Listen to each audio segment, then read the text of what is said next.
नमस्कार कैथल खबर से मैं विक्रम यादव। डॉक्टर के स्पेशलिस्ट कॉलम में आज हम पहुंचे हैं बाल रोग विशेषज्ञ के पास। तो इस वीडियो के माध्यम से हम आपको जानकारी देंगे कि जब बच्चा पैदा होता है किस तरह से उसकी देखभाल करें, क्या कुछ सावधानियां बरतें ताकि बच्चे का संपूर्ण विकास हो सके।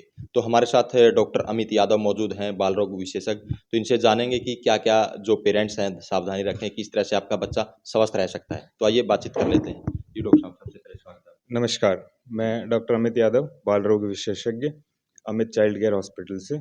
आज हम बात करेंगे जो बच्चे पैदा होते हैं उनका किस तरह से ख्याल रखा जाए। जो बच्चे पैदा होते हैं वो कोई होते हैं जो समय से पहले हो जाते हैं, कुछ बच्चे होते हैं जो पूर्ण समय पे पैदा होते हैं। जो समय से पहले होते हैं उन्हें हमें ज़्यादा केयर देने की ज़रूरत होती है, लेकिन हम आज जो बात करेंगे वो जो स्वस्थ बच्चे होते हैं, जो समय पे पूरे होते हैं, उनमें क्या-क्या ध्यान रखना चाहिए, क्या-क्या किस तरह की सावधानियाँ बरतनी चाहिए। जैसे बच्चा पैदा होने के बाद में हम जो हैं या तो नॉर्मल डिलीवरी से होता है या ऑपरेशन से होता है। नॉर्मल डिलीवरी से होने के बाद कुछ बच्चे होते हैं जो तुरंत रो देते हैं, कुछ बच्चे जो हैं थोड़ा टाइम लगाते हैं, जैसे हम उन्हें झड़काते हैं, साफ़ करते हैं, वो बच्चे रोने लग जाते हैं। उनमें ज़्यादा दिक्कतें नहीं आती हैं, लेकिन कुछ बच्चे ऐसे होते हैं जो पैदा होने के बाद रोते नहीं हैं, उनमें हमें ज़्यादा दिक्कतें आती हैं। आगे चल के उन बच्चों में मानसिक तौर पे कमियाँ रह जाना, दौरे आना, ये सब दिक्कतें आ जाती हैं। जो बच्चे तुरंत रोते हैं, उनमें हमें फिर उसके बाद में क्या-क्या ध्यान रखना है। जैसे बच्चा पैदा हुआ, पैदा होते ही माँ-बाप जो हैं, जैसे नए हैं, उनके लिए क्या-क्या चीज़ें ध्यान रखनी है। बच्चे को कई सारे क्वेश्चन्स होते हैं, कैसे उनको नहलाना है, दूध कैसे पिलाना है, कौन-सा पिलाना है, कितने टाइम पे पिलाना है और किन-किन चीज़ों का ध्यान रखना है, वो हम बताएँगे। जैसे बच्चा पैदा होता है, शुरुआत में पहले दिन जो है बच्चा दूध जो पीता है, उसकी रिक्वायरमेंट बहुत कम रहती है। शुरू में जैसे माँ का दूध अगर आ रहा है तब तो ठीक है, नहीं तो हम फ़ॉर्मूला फ़ीड जो है वो दे सकते हैं।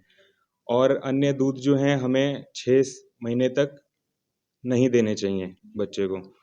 तो फ़ॉर्मूला फ़ीड्स जो हैं वो आप अपने डॉक्टर से कंसल्ट कर सकते हैं या जहाँ डिलीवरी हो रही है वहाँ वो बता देते हैं। उसको बनाने का भी एक तरीका है जो वो बता देते हैं। ठीक है। दूध जो है बच्चे को हर 2-2 घंटे में हमें देना चाहिए। शुरुआत में पहले 3 दिन बच्चे ज़्यादा सोते हैं, तो उसमें हमें बच्चे को जैसे हर 2 घंटे में उठा के दूध पिलाना है, फिर चाहे वो सो जाएँ। 2 से ढाई 3 घंटे तक कर सकते हैं, लेकिन उससे ज़्यादा हमें बच्चे को बिना दूध के नहीं रखना चाहिए। फिर बच्चा जो है जैसे दूध अगर अच्छे से पी रहा है, तो उसका जो है हमें ध्यान रखना है कि बच्चा जो है पेशाब दिन में कितनी बार कर रहा है। शुरुआत में पहले 24 घंटे के अंदर बच्चा जो है लैट्रिन कर लेता है, ठीक है? 48 घंटे के अंदर पेशाब कर लेता है। अगर इसके बाद भी अगर बच्चा नहीं करता है, तो हमें अपने डॉक्टर से सलाह लेनी चाहिए। शुरुआत में जो बच्चा लैट्रिन करता है, वो काली आती है, उसके बाद धीरे-धीरे रंग बदल के पीला हो जाता है। जब बच्चा 24-48 घंटे के बाद भी अगर पेशाब नहीं कर रहा है, तो हमें डॉक्टर को कंसल्ट करना है। 48 घंटे का टाइम इसलिए होता है, कई बार शुरुआत में बच्चा पैदा होते ही पेशाब कर देता है, पता होता है हमें नहीं किया है, नहीं किया है, इसलिए 48 घंटे तक हम वेट कर सकते हैं। दूध अच्छे से पीने लगता है, तो दिन में कम से कम 6-7 बार बच्चा पेशाब करता है। अगर इससे कम कर रहा है, इसका मतलब है कि बच्चे को दूध कम जा रहा है, कम मात्रा में जा रहा है। तो डॉक्टर साहब, जैसे माँ को क्या कुछ सावधानियाँ बरतनी चाहिए, साफ-सफाई का लेकर, नहलाने को लेकर, किस तरह? बच्चे का जैसे शुरुआत में जब पैदा होता है, तो वो पहले से ही बहुत नहाया हुआ होता है, 9 महीने तक वो पेट में नहा ही रहा होता है। तो हमें बाहर आते ही तुरंत नहलाना है, ऐसा कुछ नहीं है। हाँ, बच्चा बाहर आने के बाद हमें उसे अच्छे से साफ़ करना है, टेम्परेचर देखना है, वातावरण कैसा है, ठंडा है, गर्म है, ये सब चीज़ों का ध्यान रख के हम बाद में आराम से बच्चे को नहला सकते हैं। बच्चे की जो नाभि होती है, वो 7-10 दिन में सूख के गिर जाती है।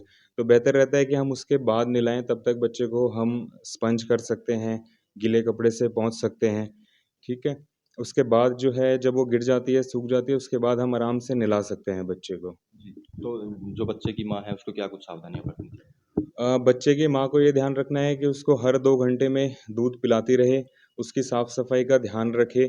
रात में भी बच्चे को जो है हर 2 ढाई घंटे में दूध पिलाएँ। दूध पिलाते समय ध्यान रखें कि ज़्यादा हो सके बैठ के पिलाएँ, उसका सर थोड़ा-सा ऊपर रखें और पिलाते ही तुरंत नीचे नहीं रखना है, उसको 10-15 मिनट कंधे पे रख के ढका दिलानी है, फिर नीचे रखना है। कई बार क्या होता है बच्चे को पिलाते ही तुरंत रख देते हैं, वो बच्चा जो है दूध वापस निकाल देता है, उल्टी कर देता है। तो इसलिए जो है इन चीज़ों का हमें ध्यान रखना है।